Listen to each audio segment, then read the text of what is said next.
March 1st, 1896, the sun rises over the rugged mountains of northern Ethiopia, casting long shadows across a landscape about to witness something the world believed impossible.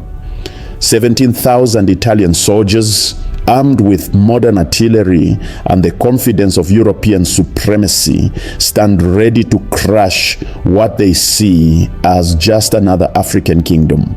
They have no idea they are about to face the greatest military disaster since the fall of Rome. By sunset, the bodies of nearly 7,000 Italian soldiers will lie scattered across these hills. An African army will have shattered the European invasion force, and the entire narrative of colonialism, the idea that Africans could not resist European conquest, will be rewritten in blood and courage on this single battlefield. This is not a story of noble savages getting lucky. This is a story of brilliant strategy, modern weaponry, ancient unity, and an emperor who understood that Africa's freedom hung in the balance. This is the Battle of Adwa, the day Ethiopia proved to the world that African independence was not a dream, but a reality worth fighting for. Welcome to Africa Hidden History. Today we journey to the highlands of Ethiopia in 1896 to explore one of the most significant military victories in African history, and indeed in the entire story of resistance against European colonialism. The Battle of Adwa was not just a military engagement. It was a defining moment that proved African nations could defend their sovereignty against European powers during the age of the Scramble for Africa. While nearly every other African territory was falling under European control, Ethiopia stood firm, and on the mountains near the town of Adwa, they made their stand.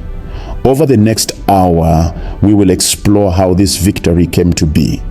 We will meet Emperor Menelik II, a strategic genius who modernized his army while preserving Ethiopian unity.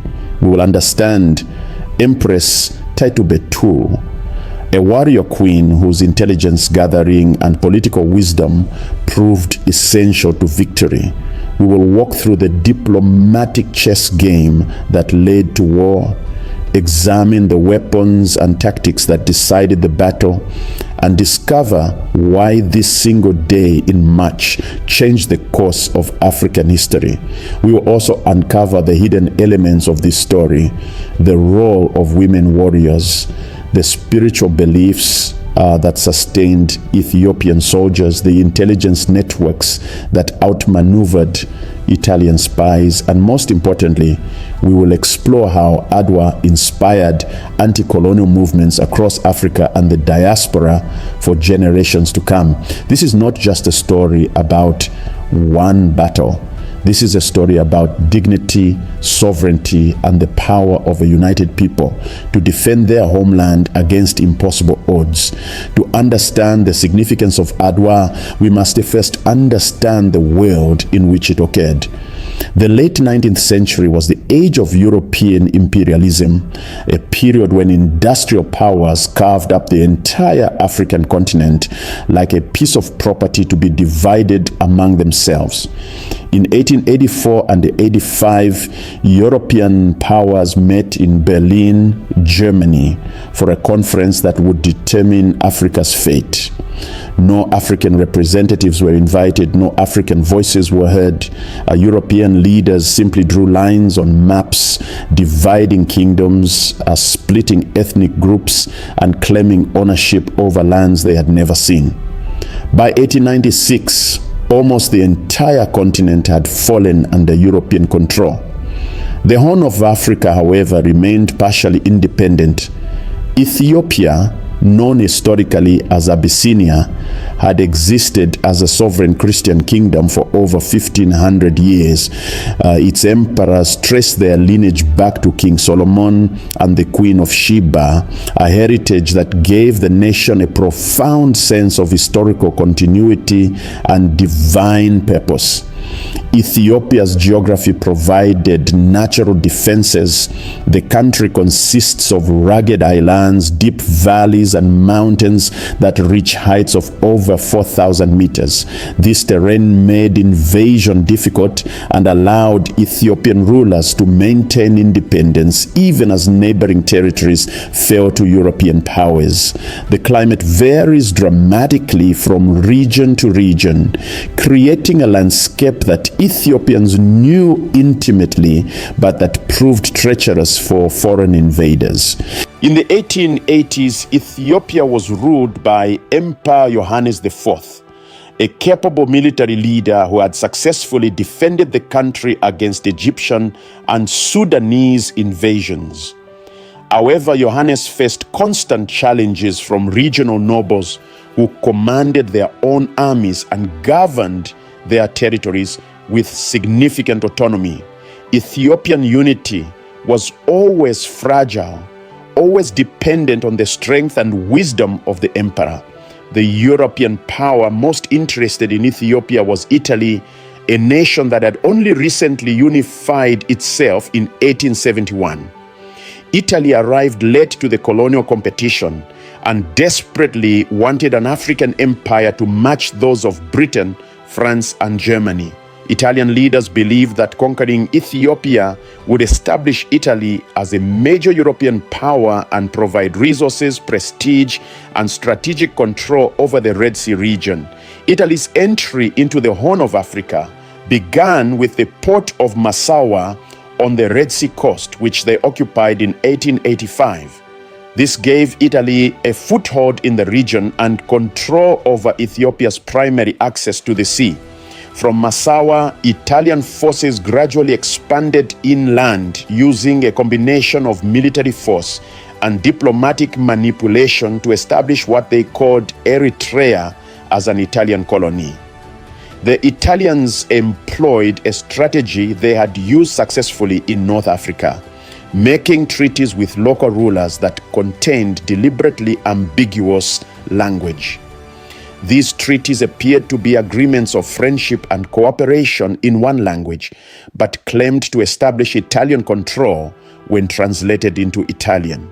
This duplicity would become central to the conflict that led to Adwa. Ethiopian society in this period was deeply influenced by Orthodox Christianity, which had been the state religion since the 4th century. The Ethiopian Orthodox Church maintained ancient traditions, used the Ge'ez language in liturgy, and preserved texts and customs that connected Ethiopia to the earliest days of Christianity. This religious identity was not merely spiritual but political. It defined Ethiopia as a Christian kingdom in a region increasingly influenced by Islam and European colonialism. The church owned vast amounts of land and wielded significant political influence. Priests blessed armies before battle, carried sacred relics into combat, and provided spiritual justification for resistance against foreign invasion. For many Ethiopians, defending their land was not just a political act, but a sacred duty, a defense of their Christian heritage against those they saw as invaders threatening their faith. Ethiopian society was organized into a feudal system where regional nobles called Ras or Dejazmak, depending on their rank, controlled territories and commanded private armies. The emperor's power depended on his ability to maintain loyalty among these nobles, who could choose to support or oppose him depending on their interests. This system created internal competition, but also meant that when united, Ethiopia could field enormous armies drawn from across the empire. The Ethiopian military tradition emphasized individual courage and skill in combat. Warriors trained from youth in horseback riding, spear fighting, and later rifle marksmanship. Military service was a source of honor and social status.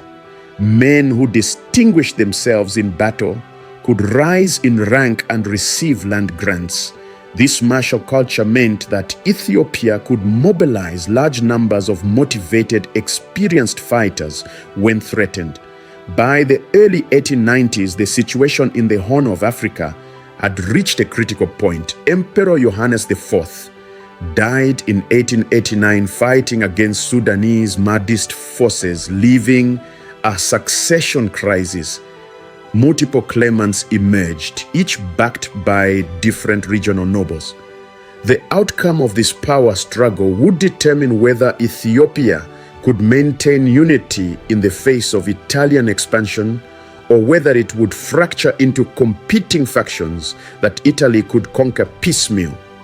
The man who would lead Ethiopia to victory at Adwa was Emperor Menelik II, one of the most brilliant leaders in African history. Born in 1844 as the son of the king of Shewa, a region in central Ethiopia, Menelik spent his youth as a political prisoner of Emperor Tewodros II, who had conquered his father's kingdom. This experience taught young Menelik patience, political strategy, and the importance of building alliances. When Menelik escaped and returned to Shewa in 1865, he began a methodical campaign to rebuild his power. He understood that Ethiopia's future depended on modernization while maintaining traditional sources of authority and respect for Ethiopian culture. Menelik imported modern weapons from Europe, established factories, built roads, and created a more centralized administration. He was a man who could navigate between tradition and modernity, using both to strengthen his position. Beside Menelik stood Empress Taytu Betul, a woman whose importance to the Adwa victory cannot be overstated. Taytu was not merely the emperor's wife, but his closest advisor, a political strategist, and a military leader in her own right.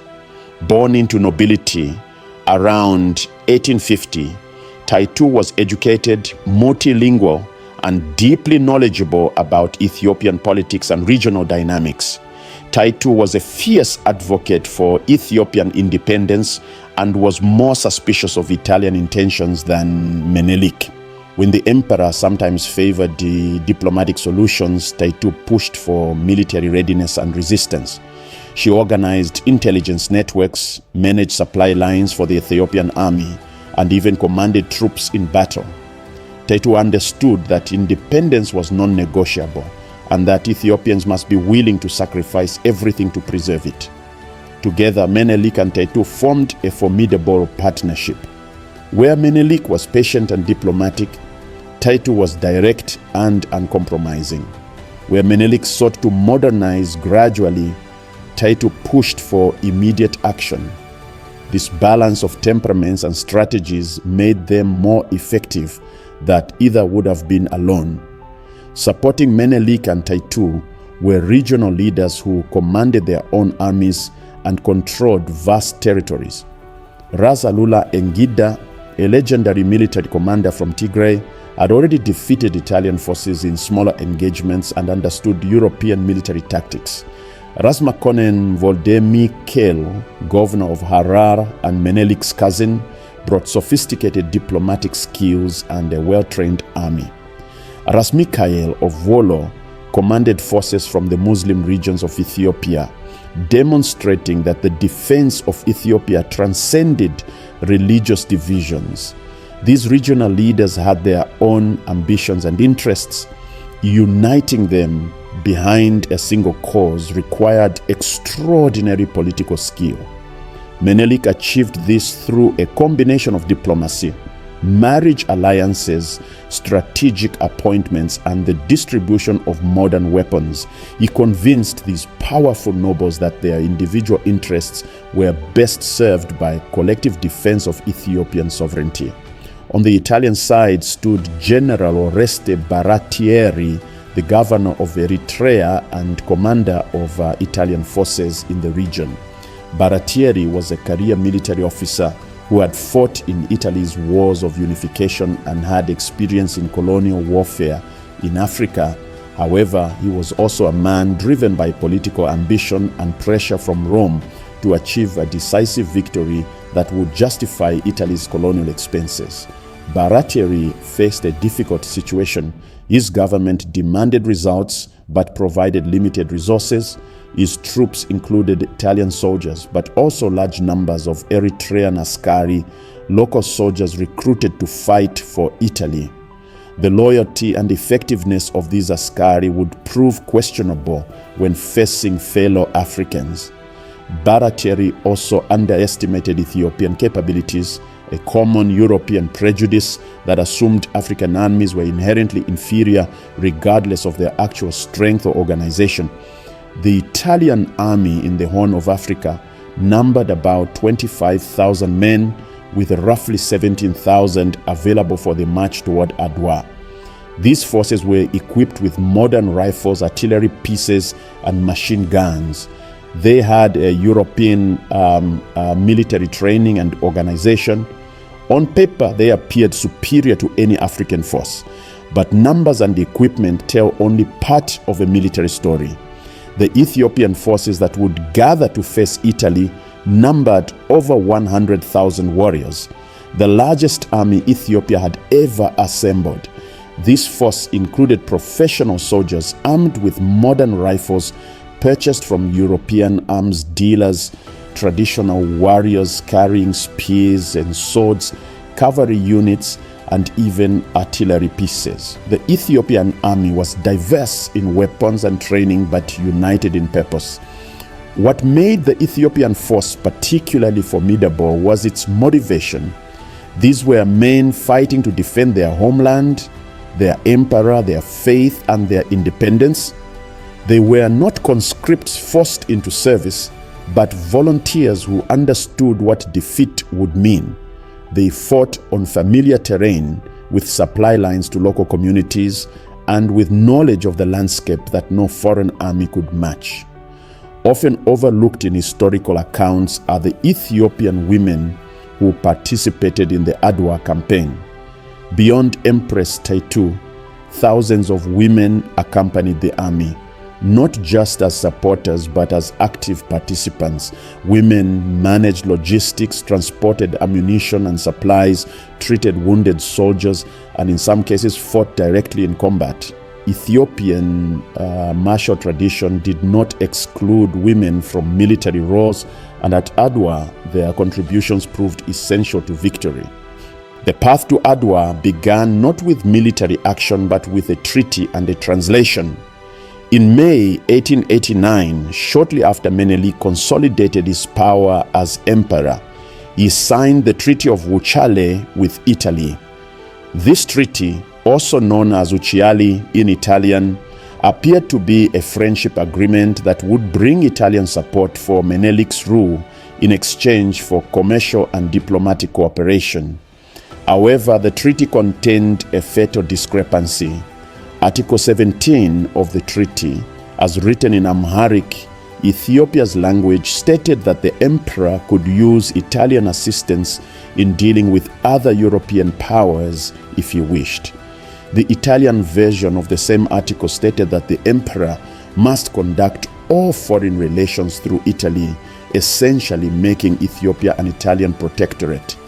When Italian diplomats began telling other European powers that Ethiopia was now under Italian protection, Menelik was outraged. He had been deceived through deliberate mistranslation. The emperor protested vigorously, arguing that he had never agreed to surrender Ethiopian sovereignty. The Italians insisted their version was correct and began acting as though Ethiopia was their colonial possession.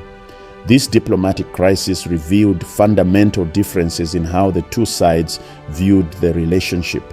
Italians assumed African rulers would accept subordinate status to European powers. Menelik understood that accepting such status would destroy Ethiopian independence and ultimately lead to full colonization. Throughout 1890 to 1893, diplomatic tensions escalated as both sides prepared for the conflict they increasingly saw as inevitable. Menelik used this period brilliantly. He imported massive quantities of modern weapons from France, Russia, and other European powers willing to sell arms despite Italian protests.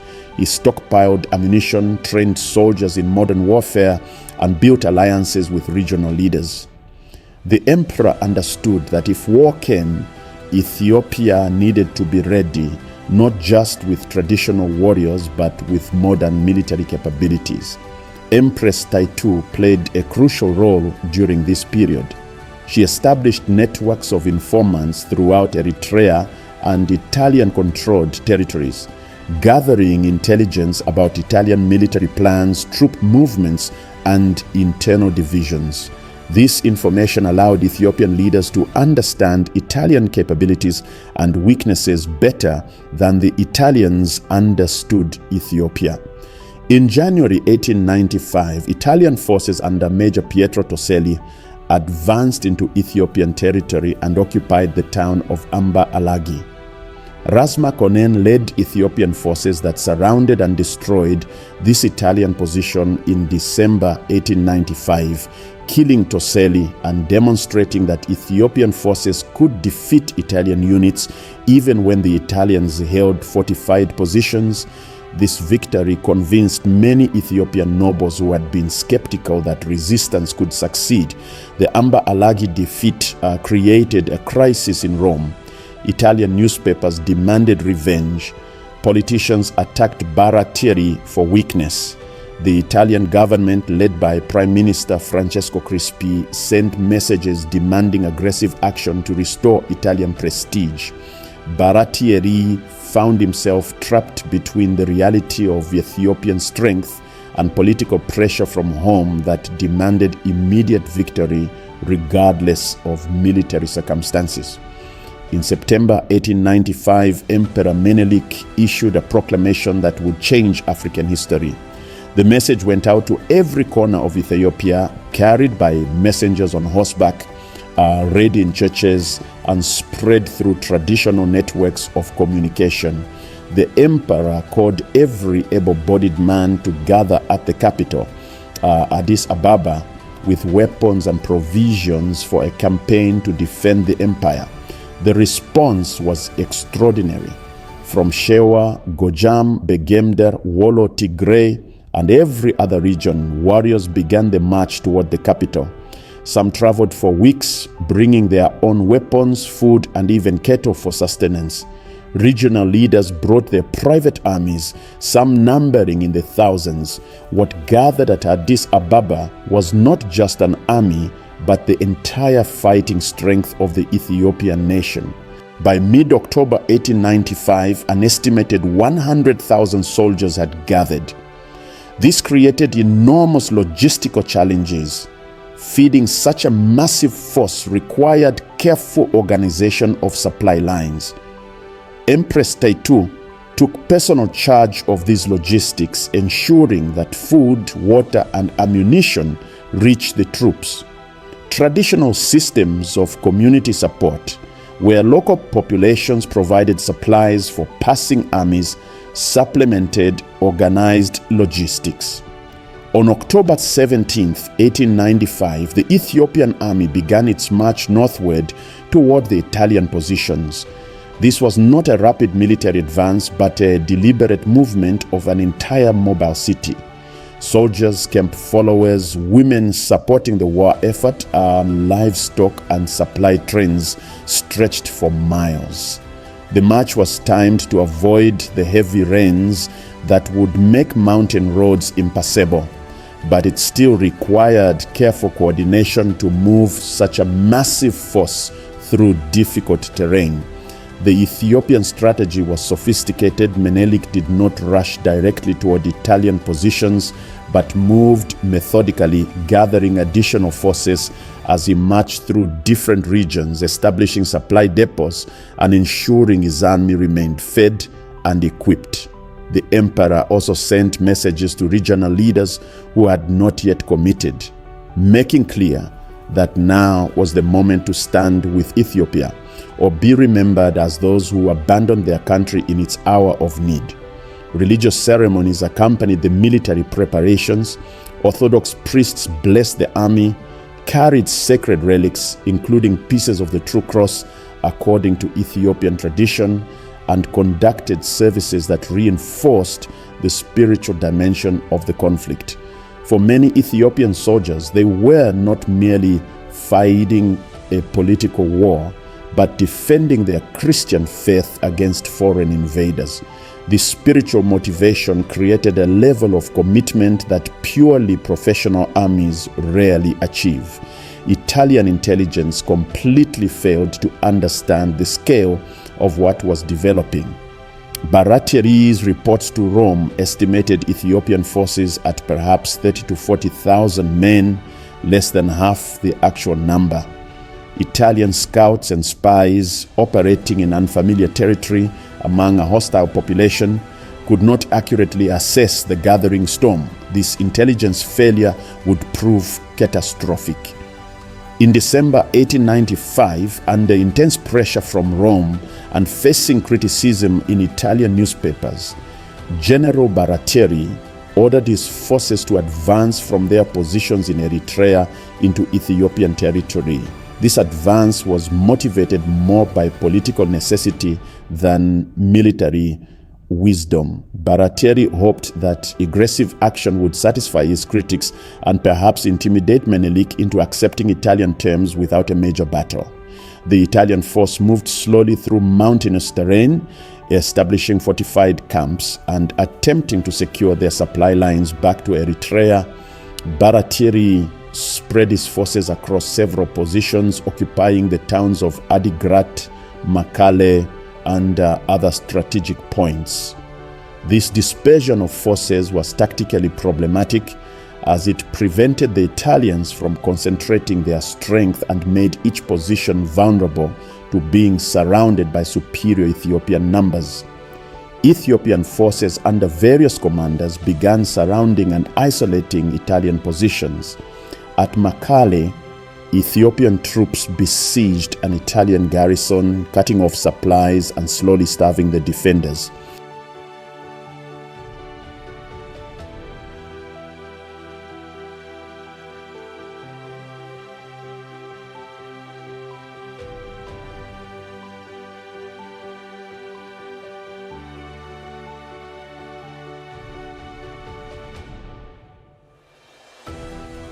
The siege lasted from January 7th to January 20th, 1896.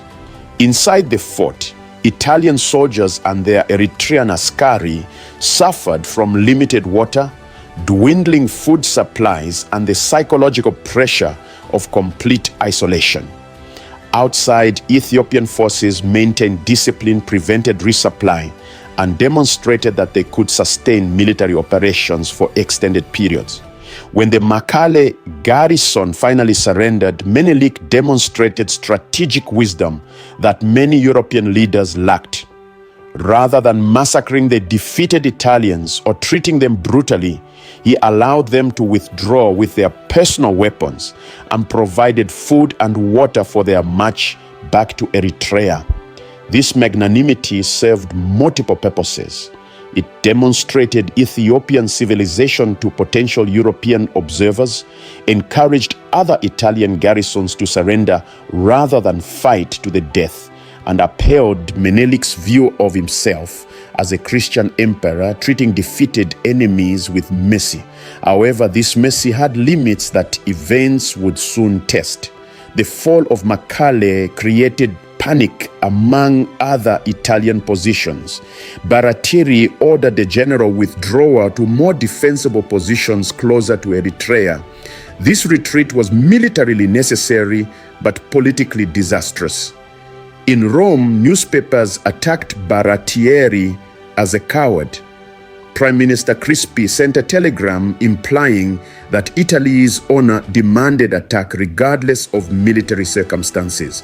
By late February 1896, Italian forces had concentrated around the town of Adigrat, about 25 kilometers from the Ethiopian positions near Adwa.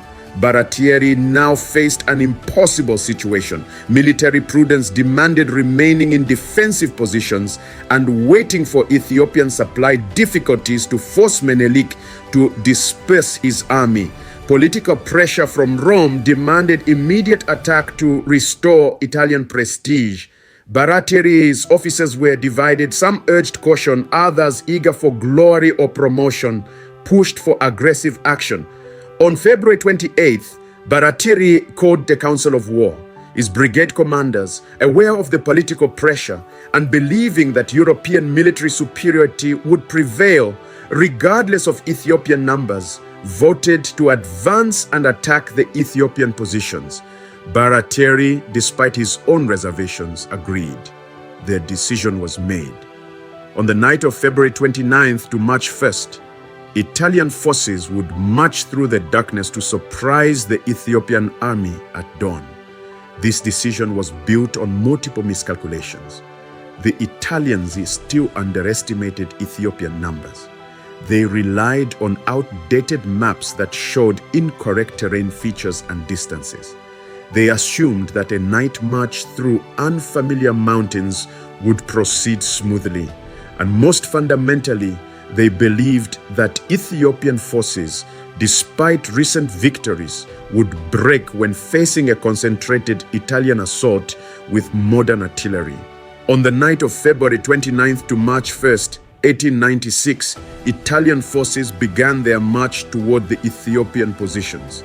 The plan called for 4 separate brigades to advance along different routes through the mountains, converge before dawn, and launch a coordinated attack at daybreak. In theory, this would allow the Italians to use their superior artillery and military organization to defeat the Ethiopian forces before they could fully mobilize.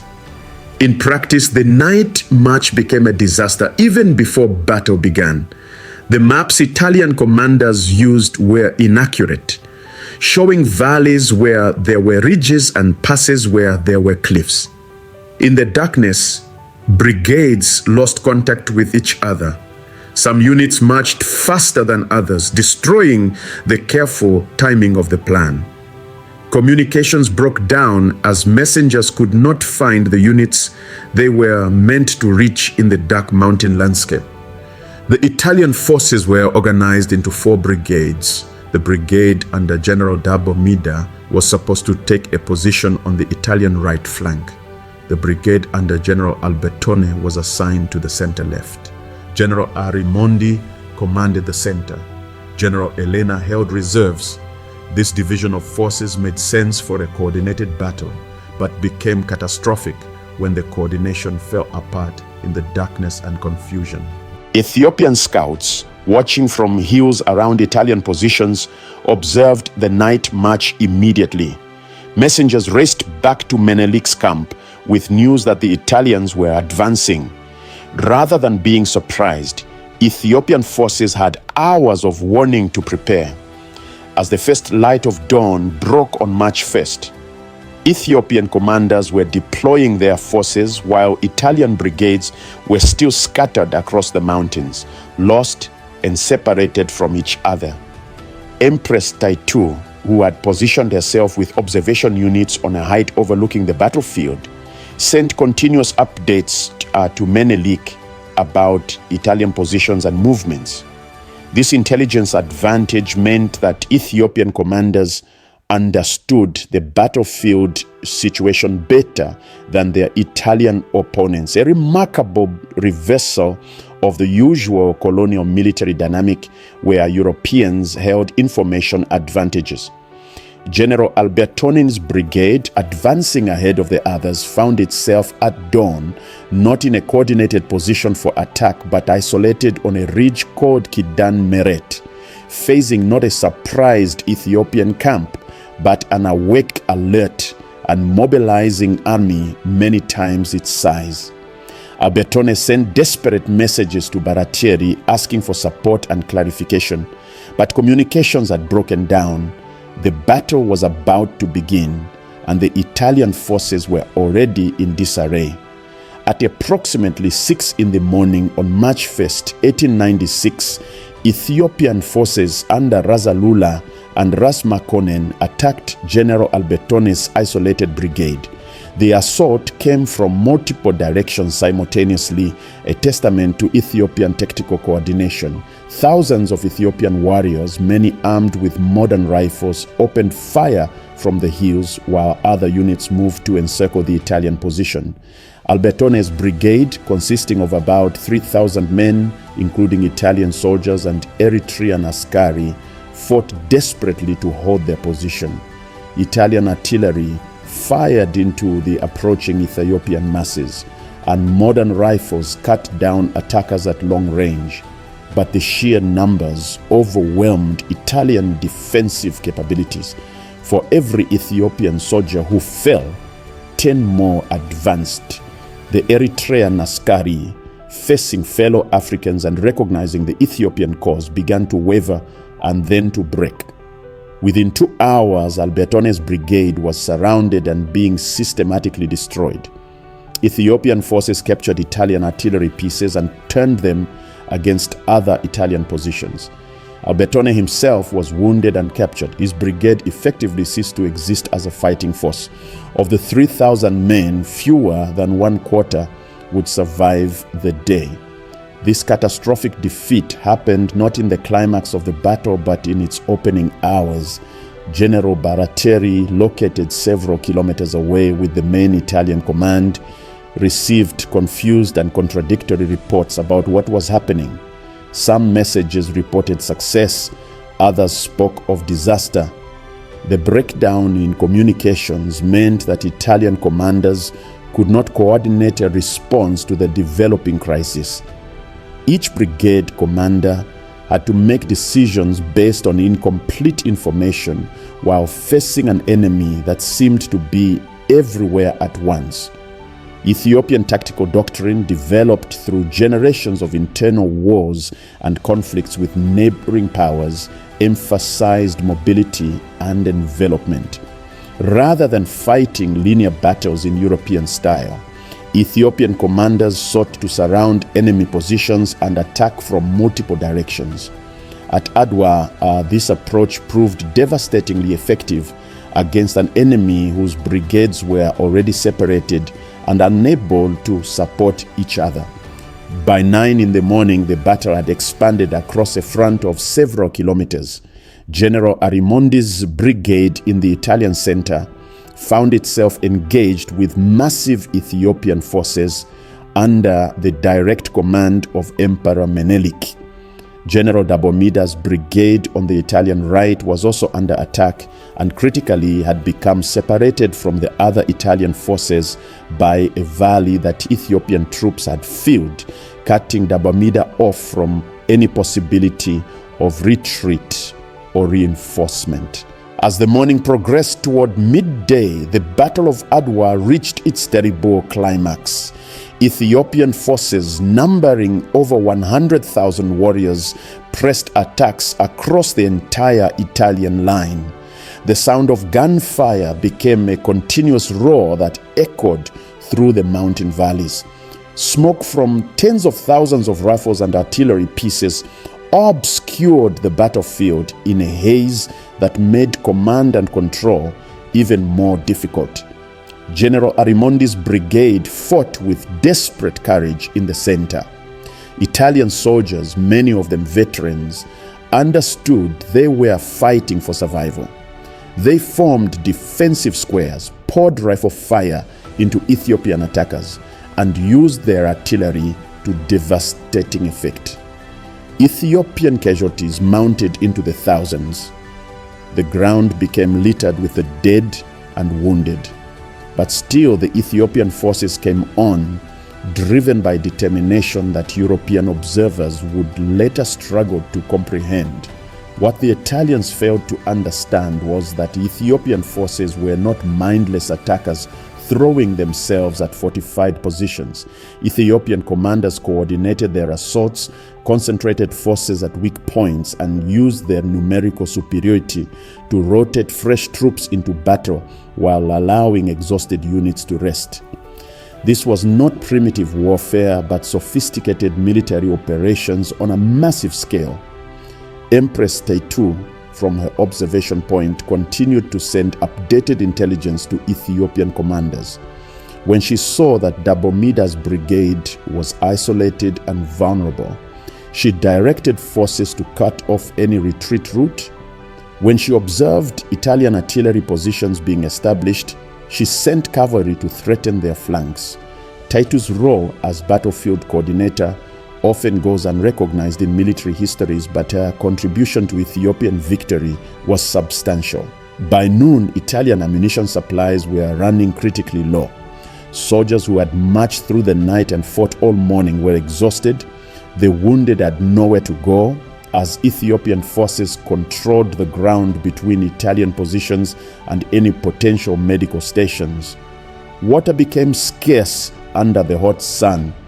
Italian morale, which had started the day with confidence in European superiority, began to crack under the reality of imminent defeat. General Dabomida, realizing his brigade was cut off and facing annihilation, attempted to fight his way toward the other Italian positions. This movement turned into a running battle through a valley that became known as the Valley of Death. Ethiopian forces on the heights poured fire down into the Italian column.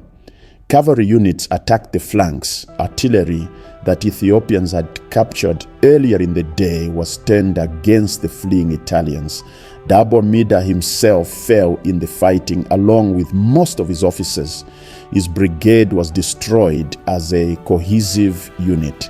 Survivors scattered into the hills, trying to escape as individuals rather than as soldiers. Many would be captured or killed in the following days. The annihilation of Dabomida's brigade removed any possibility that Italian forces could rally or mount a coordinated defense. By early afternoon, the battle was effectively over. General Baratieri recognized that his army was destroyed and ordered a general retreat, but retreat in the face of a victorious enemy with superior numbers is one of the most difficult military operations. The Italian retreat from Adwa became a rout, with units breaking formation and soldiers fleeing individually toward the perceived safety of Eritrea. Ethiopian cavalry, fresh and eager, pursued the fleeing Italians. Traditional Ethiopian practice in warfare included the taking of trophies from defeated enemies, and many Ethiopian warriors sought to prove their valor by capturing weapons, equipment, or prisoners. This pursuit turned the Italian retreat into a nightmare of constant fear and sporadic violence. Some Italian units maintained discipline and conducted fighting retreats, using rearguard actions to allow their main forces to escape. These units suffered heavy casualties but saved others from complete destruction. Other units simply dissolved, with the soldiers throwing away weapons and equipment to run faster. The roads back toward Eritrea became littered with abandoned artillery, ammunition, supplies, and the bodies of those who could not maintain the pace. Ethiopian forces captured enormous quantities of Italian military equipment. Estimates suggest 11,000 rifles, 56 artillery pieces, and millions of rounds of ammunition fell into Ethiopian hands. This captured equipment would strengthen the Ethiopian military for years to come and provide tangible proof of the victory's magnitude.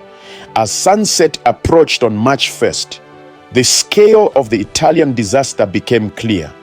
Of the approximately 17,000 Italian and Eritrean soldiers who had marched to battle, about 7,000 were dead, 1,500 wounded, and 3,000 captured. Italian officer casualties were particularly severe, with many brigade and battalion commanders killed or captured. This loss of leadership made reorganizing surviving forces extremely difficult. Emperor Menelik, viewing the battlefield as night fell, could scarcely believe the completeness of the victory. An African army had not merely defeated but annihilated a European invasion force. Ethiopia had proven what many thought impossible, that African peoples could defend their sovereignty against European imperial powers using both modern weapons and traditional courage. The day after the battle presented Emperor Menelik with difficult decisions about prisoners and wounded. Approximately 3,000 Italian soldiers had been captured, including numerous officers. Ethiopian forces had also captured wounded Italians left behind in the retreat.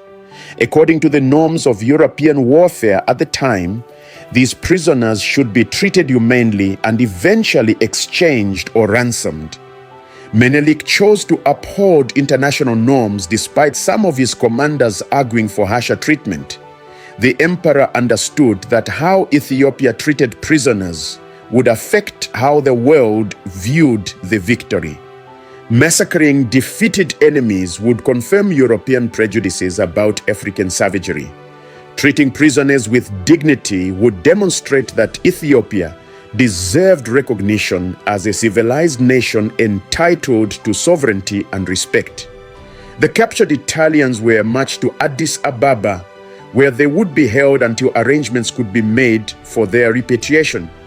During this captivity, which lasted several months for some, prisoners received adequate food and medical treatment. Some were ransomed by their families, others were eventually released as part of diplomatic negotiations. This treatment surprised many Europeans who had expected African victors to behave with cruelty. In Rome, the news of Adwa created political chaos. Prime Minister Crispi resigned in disgrace. Italian newspapers initially refused to believe the reports, then erupted in anger and calls for revenge. But cooler heads recognized that Italy lacked the resources and will for a prolonged war in Africa against an enemy that had proven formidable. Diplomacy would have to replace military conquest. On October 26, 1896, 7 months after the battle, Italy and Ethiopia signed the Treaty of Addis Ababa. This treaty formally nullified the Treaty of Wuchale and its false claims of Italian protectorate status. Italy explicitly recognized Ethiopia's absolute independence and sovereignty. The border between Ethiopia and Italian Eritrea was established through negotiation rather than Italian diktat. The treaty represented an extraordinary diplomatic achievement. Ethiopia had not only won a military victory, but had forced a European power to recognize African sovereignty through a negotiated peace treaty between equals. This was unprecedented in the age of colonialism. No other African nation had achieved such recognition of their independence from European powers.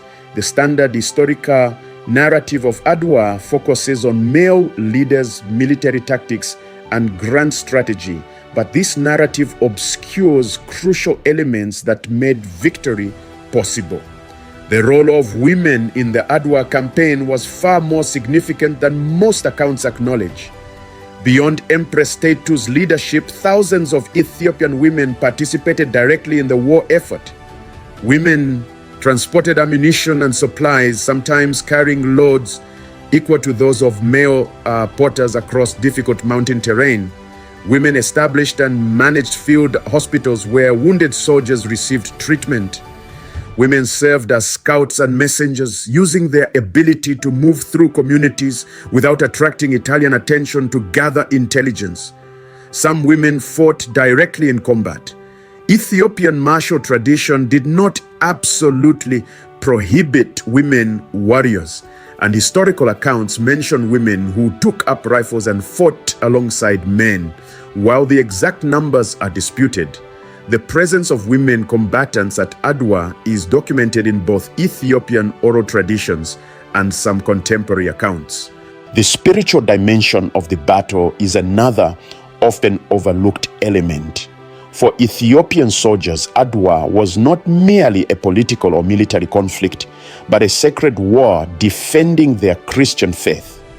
Orthodox priests accompanied the army, conducted services before battle, carried sacred relics, including pieces of the true cross according to Ethiopian tradition, and blessed soldiers before they entered combat. This religious motivation created a level of commitment that purely secular armies rarely achieve. Soldiers believed they fought with divine support, and that death in defense of their faith would bring spiritual rewards. This belief system made Ethiopian warriors willing to accept casualties that might have broken the morale of armies fighting for less transcendent causes. Ethiopian intelligence gathering before and during the campaign demonstrated sophistication that challenges stereotypes about African military capabilities. Empress Taytu established spy networks in Eritrea and Italian-controlled territories that provided detailed information about Italian troop strength, movements, internal divisions, and even personal conflicts between Italian commanders. This intelligence allowed Ethiopian leaders to exploit Italian weaknesses and make informed strategic decisions. The unity achieved by the Ethiopian forces was remarkable, given the country's regional, ethnic, and even religious diversity. Emperor Menelik commanded Christian forces from the highlands, but Muslim leaders like Ras Mikhail of Wollo also brought their armies to fight for Ethiopian independence. Different ethnic groups speaking different languages and with histories of conflict with each other united against the common Italian threat. This unity was not automatic or inevitable. It required careful diplomatic work, strategic marriages between ruling families, distribution of captured weapons to regional leaders, and Menelik's ability to convince provincial nobles that their individual interests aligned with collective defense. The achievement of this unity might be Menelik's greatest accomplishment, even more significant than the military victory itself. Another hidden element is the extent to which European arms dealers enabled Ethiopian victory. While European governments officially supported each other's colonial ambitions, European businesses happily sold weapons to anyone who could pay. Menelik used Ethiopia's coffee trade, gold, and other resources to purchase modern rifles, artillery, and ammunition from French, Russian, and other European suppliers. By the time of Adwa, Ethiopian forces possessed approximately 100,000 modern rifles, many of them equivalent to or better than Italian army weapons. Ethiopian soldiers had been trained to use these weapons effectively. The stereotype of African warriors armed only with spears facing European machine guns simply did not apply at Adwa. This was a battle between modern armies, one of which happened to be African. The treatment of prisoners after the battle reveals another dimension often overlooked. While the Ethiopian forces generally followed Menelik's orders to treat Italian prisoners humanely, there were exceptions. Some Eritrean askari who had fought for Italy were treated more harshly than Italian soldiers, as Ethiopians viewed them as traitors to African interests. The complexity of these attitudes, where African soldiers fighting for European colonizers faced different treatment than European soldiers themselves, reveals the sophisticated understanding Ethiopians had of the political dimensions of colonialism. Finally, the psychological impact of the victory on both Ethiopians and observers around the world is often underestimated. For Ethiopians, Adwa became a defining moment of national identity, proof that they could defend their sovereignty and maintain independence in a world of imperial conquest. The battle became central to Ethiopian national mythology, celebrated annually and remembered as the moment that defined what it meant to be Ethiopian. For people of African descent globally, Adwa provided inspiration and hope during an era of racial oppression. African Americans celebrating the victory saw it as proof that the racist ideologies justifying colonialism and segregation were false. Colonized Africans learning of Adwa through oral traditions and written accounts found inspiration for their own resistance movements.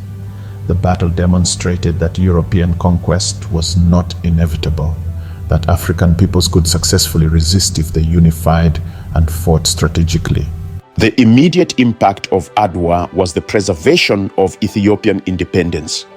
While every other African nation except Liberia fell under European colonial control by the early 20th century, Ethiopia remained sovereign. This independence was not merely symbolic but had profound practical consequences for Ethiopian development and political autonomy.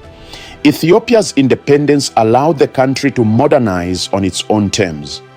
Menelik used the post-Adwa period to build infrastructure including telegraph lines, roads, and the railroad from Addis Ababa to Djibouti. He established schools, promoted education, and created administrative systems that strengthened the central government control.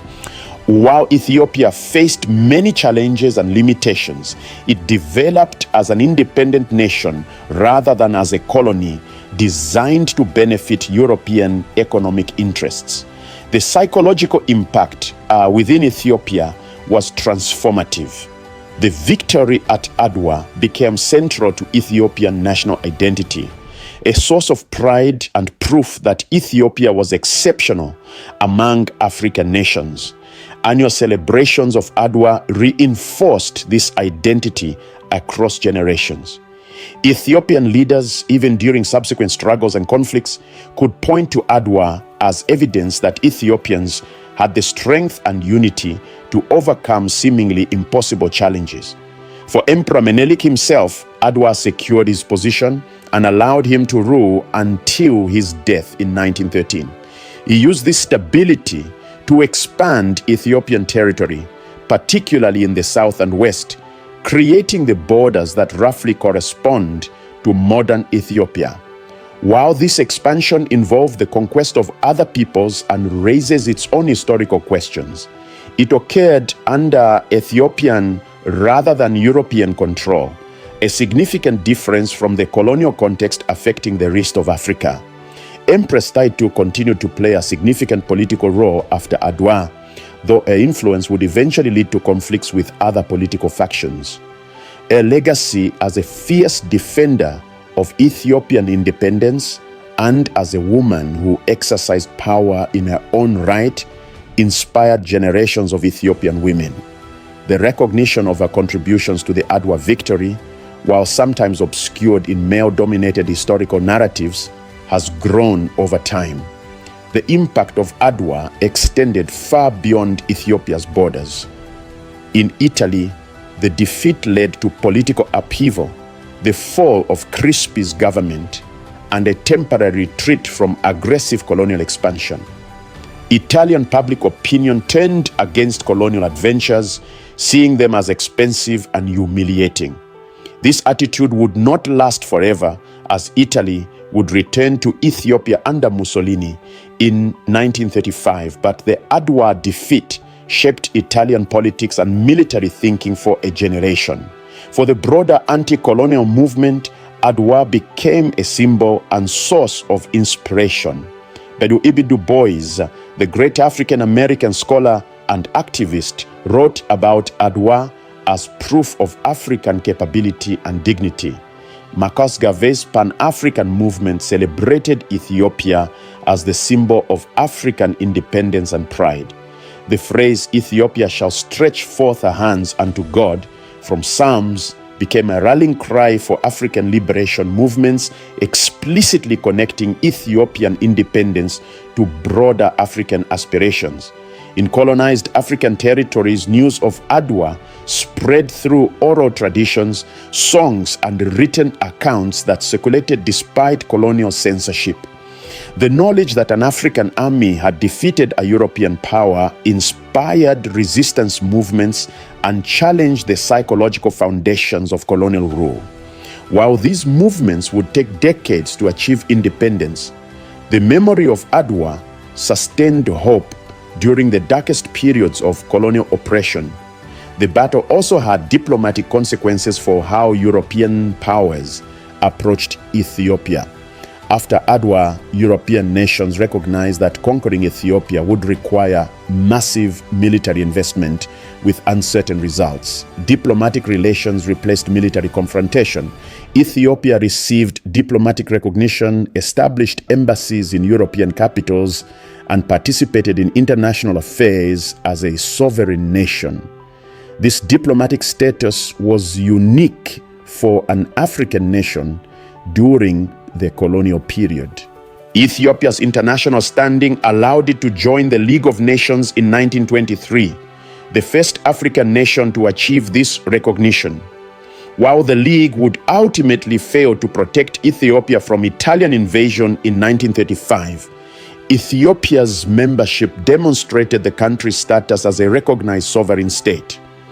Emperor Haile Selassie's famous speech to the League in 1936, denouncing Italian aggression and warning of the consequences of allowing fascist conquest, resonated precisely because Ethiopia had earned its place through the victory at Adwa. The cultural legacy of Adwa within Ethiopia remains powerful today. The battle is commemorated every year on March 2nd as a national holiday. Songs, poems, and stories about Adwa are part of Ethiopian cultural heritage, passed down through generations. The battle site near the town of Adwa has become a place of national pilgrimage. For Ethiopians, Adwa represents not just a military victory, but the core of national identity and pride. The legacy extends to how Ethiopians view their place in the world. The victory at Adwa contributed to a sense of Ethiopian exceptionalism, the belief that Ethiopia has a special destiny and unique status among nations. This belief has shaped Ethiopian politics, foreign policy, and cultural attitudes. While it has sometimes led to problematic isolation or resistance to external influences, it has also sustained Ethiopian independence and cultural preservation through periods of immense external pressure. For African and diaspora communities globally, Ethiopia's status as the one African nation that successfully resisted colonial conquest has made it a symbol of African pride and resistance.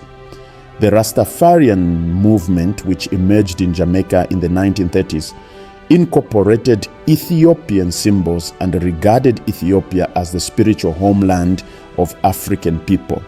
This connection, while based on specific religious interpretations, reflects the broader symbolic importance of Ethiopian independence for people of African descent worldwide. The military lessons of Adwa have also influenced subsequent conflicts and military thought. Ethiopian military success demonstrated that non-European armies could adopt modern weapons and tactics while maintaining cultural and organizational distinctiveness. The battle showed that numerical superiority, terrain knowledge, intelligence gathering, and leadership could overcome technological advantages. These lessons have been studied by military theorists and resistance movements around the world. During the mid-20th century wave of African decolonization, independence leaders explicitly invoked Adwa as proof that African self-governance was possible and desirable. Kwame Nkrumah in Ghana, Jomo Kenyatta in Kenya, and other independence leaders pointed to Ethiopia's successful defense of sovereignty as evidence that colonial rule was not inevitable or permanent. The memory of Adwa sustained the belief that African peoples could and should govern themselves. The complexity of Ethiopia's own internal politics and the contradictions within Ethiopian history do not diminish the significance of Adwa, but do require honest acknowledgement. Ethiopia maintained independence from European colonialism, but had its own internal hierarchies, ethnic tensions, and systems of domination. The expansion of Ethiopian territory under Menelik involved the conquest of other peoples. Ethiopian independence served Ethiopian interests, but did not automatically translate into justice for all people within Ethiopian borders. Yet this complexity is part of what makes Adwa's legacy important. The victory demonstrated that African nations could be historical actors with agency, making their own decisions and shaping their own futures. Ethiopia's independence was not perfect or without contradictions, but it was independence nonetheless, something denied to the rest of the continent during the colonial period. What does the Battle of Adwa teach us about history, about Africa, and about the nature of resistance to oppression? At its core, Adwa demonstrates that the narratives of inevitable European dominance and African inferiority that justified colonialism were always false. These were not historical truths, but self-serving myths designed to rationalize conquest and exploitation. Ethiopian victory at Adwa proved that African peoples, when unified and properly led, could defend their sovereignty using both modern technology and traditional knowledge. The battle showed that military success depends not solely on technology, but on strategy, leadership, intelligence, logistics, and the will to fight. Ethiopian commanders demonstrated tactical and strategic sophistication that matched or exceeded their European opponents. The victory also teaches us about the importance of leadership that combines respect for tradition with openness to innovation. Menelik's genius lay in his ability to modernize Ethiopian military capabilities while maintaining the cultural and social systems that motivated Ethiopian warriors. He did not try to make Ethiopia European, but rather used whatever tools were necessary to preserve Ethiopian independence and identity. Adwa demonstrates the power of unity in the face of external threat. Ethiopian society had deep internal divisions along regional, ethnic, and sometimes religious lines. These divisions did not disappear, but they were subordinated to the greater cause of national defense. The ability to forge unity without erasing diversity, to create common purpose while respecting difference, was essential to victory. The battle teaches us about the role of women in history, even when that role is often obscured or forgotten. Empress Taytu's contributions to intelligence gathering, logistics, and strategic decision-making were crucial to victory. The thousands of Ethiopian women who supported the war effort, transported supplies, cared for wounded, and sometimes fought directly, demonstrate that war and resistance involve entire societies, not just male soldiers. History that ignores women's contributions is incomplete and inaccurate. Adwa also reveals the contradictions of European colonialism and the diversity of European responses to African resistance. European arms dealers supplied the weapons Ethiopia used to defeat a European army. European nations competed with each other in ways that created opportunities for African leaders to play them against each other.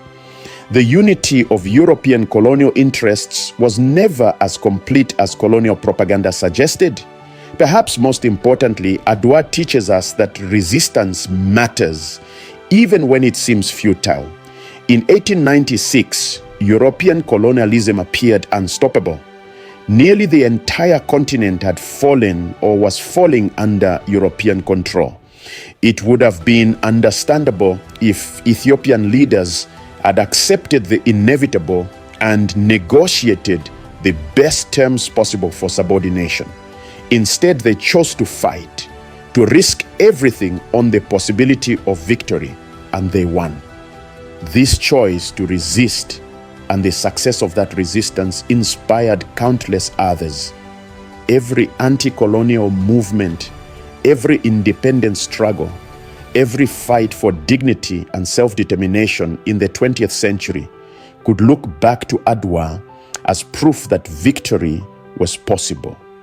The psychological impact of knowing that Africans had successfully defended their sovereignty provided hope during the darkest periods of colonial rule.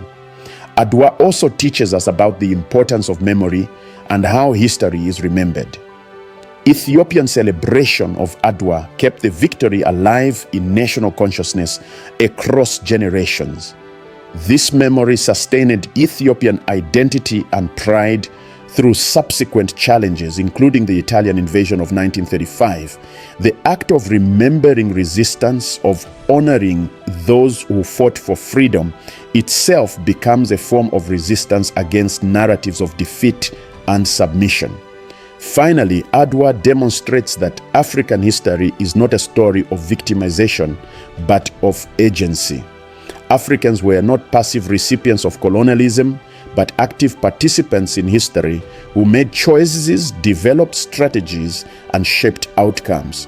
The history of Africa includes conquest and colonization, but it also includes resistance, victory, and the preservation of independence. Both dimensions must be acknowledged for history to be complete. The lesson of Adwa is not that Ethiopia was exceptional or unique, though it was certainly unique in successfully maintaining independence during the colonial period. Rather, the lesson is that what Ethiopians achieved was possible precisely because they were not exceptional. They were human beings using their intelligence, courage, and determination to defend what they valued. If Ethiopians could achieve this victory, it suggested that other African peoples could also resist and ultimately overcome colonial domination. On March 1st, 1896, on the mountains near the town of Adwa, Ethiopian forces achieved what the world believed impossible. They defeated a European invasion army, preserved their nation's independence, and proved that African sovereignty was not a dream but an achievable reality. The victory came at enormous cost, with thousands of Ethiopian soldiers giving their lives for their country's freedom. But their sacrifice was not in vain. Emperor Menelik II, Empress Taytu Betul, and the countless soldiers whose names history has forgotten changed the course of African history.